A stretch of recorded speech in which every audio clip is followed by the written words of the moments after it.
So good afternoon, my dear children. So today we are moving on to our fourth module, which we have already covered. But since I know that you might not have been in so much touch with this modules, let's go through these portions one by one. So today we are dealing with lintels and arches. So the module 4 syllabus is like this. It includes lintels and arches, floors and flooring, roofs and roof covering, doors, windows and ventilators, and finishing works. So today we will be dealing with lintels and arches. So a lintel is defined as a horizontal structural member which is placed across the opening. You can see this, it is placed across the opening. So this is the structure of a lintel. Okay.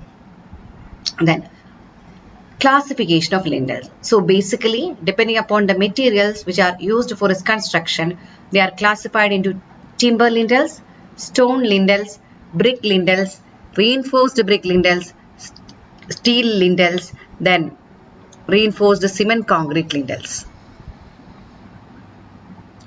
So these timber lintels, they are easily available in hilly areas, but they are relatively very costly, structurally weak, and it is vulnerable to fire. And if a proper care is not taken on these lintels, they will easily decay. Stone lintels, they say this is stone lintels, and they are used where stones are very easily available.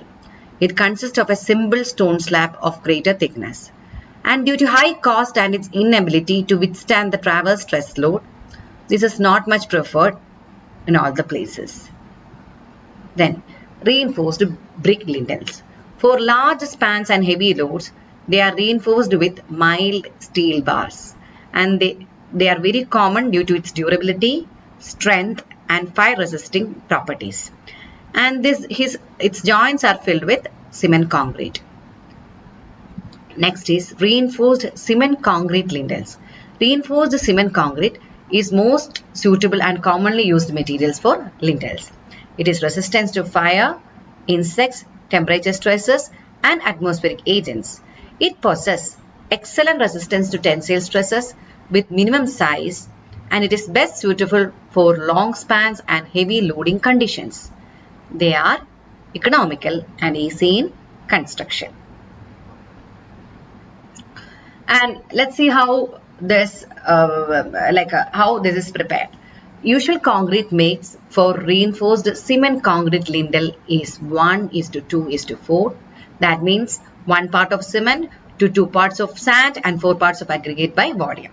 The plain concrete lintels can be used up to a span of about 80 centimeters. But some form of reinforcement is necessary in RCC lintels as plain concrete is weak in tension. The amount of reinforcement depends on the span of lintel, width of opening, and the total load to be supported by the lintel. So this RCC lintels, they may be precast or cast inside.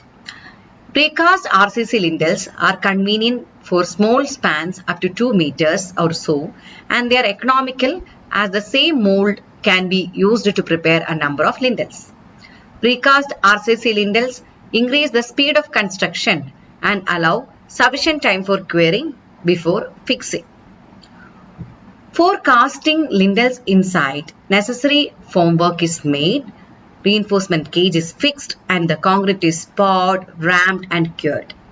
The reinforcement generally consists of 3 or more tensile reinforcement bars at bottom, depending upon the load to be supported. So depending upon the load which it has to support, we have to give the number of bars. When finishing is to be done or where appearance is not of importance, the surface of RCC lintels can be kept exposed. Otherwise, a rebate may be provided in the lintel and the surface can be suitably finished. So they may ask about how this reinforced cement concrete lintels are prepared. Okay. Next is seal lintels. It is provided at large opening and where the superimposed loads are very heavy. It consists of rolled steel joist, either used singly or in combination of 2 or 3 units, and it is jointed by means of using bolts. Concrete lintels are these RCC lintels which it's very common in use, which we have already discussed. They may be precast. For smaller span, the precast concrete lintels are used. Then, so now the lintel part is over. So you have to study about different types of lintels and also how these reinforced cement concrete lintels are prepared. Okay, like how it is made, not prepared, how it is made. And these are the main questions which may come from this portion. We have discussed about the questions in the last slides. So we will look after it later. So now we are coming on to the arches portion. Okay. So these arches, they are the structure constructed of wedge-shaped block of stone or bricks joined together with mortar and provided across the opening to carry the weight of the structure above the opening. So it will carry the weight of the structure above the opening when these arches are provided.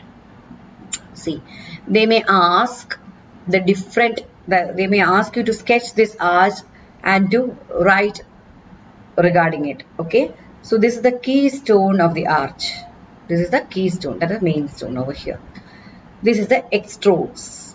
Okay, and from here to here is the rise of the arch from its center. From here to the center of this one is a rise. Okay, this is Vauceau, this is intrudes, this is the radius, this is the abutment area, this is the center line, and this is the span of the arch. This means span of the arch.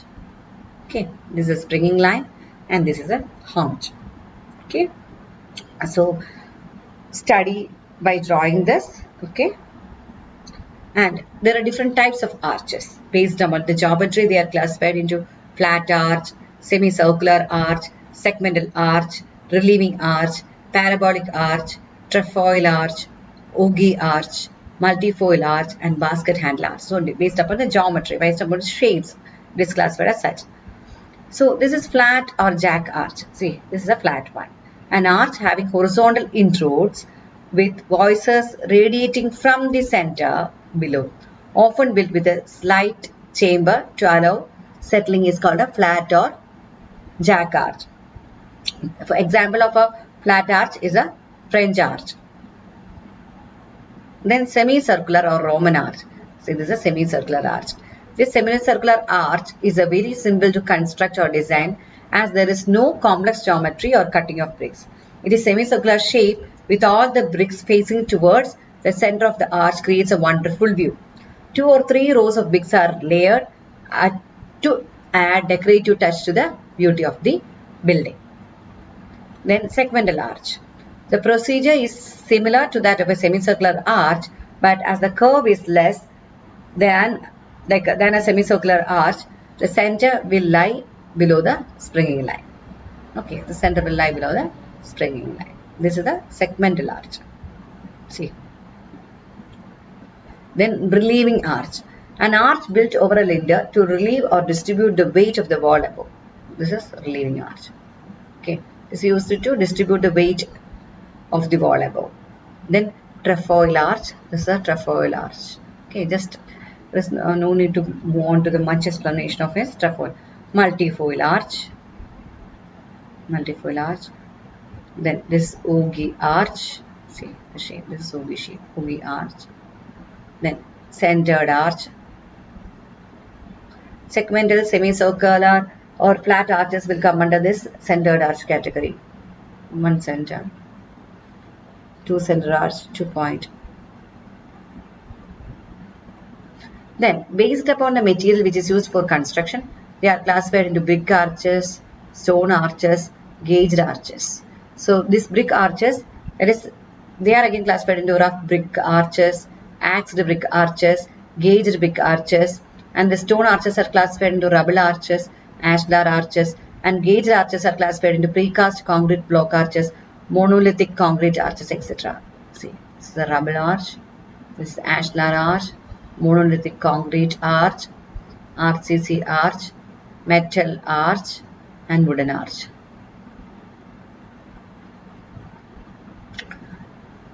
So this is rough brick arch. These arches are built with ordinary bricks which are not in bed shape. They are also known as relieving arches. They are made up of rectangular brick that are not cut into bed shaped, and the curvature is obtained by the mortar. Then rubble arches, see rubbles, made of rubble stones which are hammer dressed roughly to the shape and size of Vauceau's of the arch and fixed in the cement mortar. These arches are used for small span up to 1 meter. Ashlar arches. Okay. Stones are cut to proper shape of houses and are fully dressed, properly joined with cement or lime.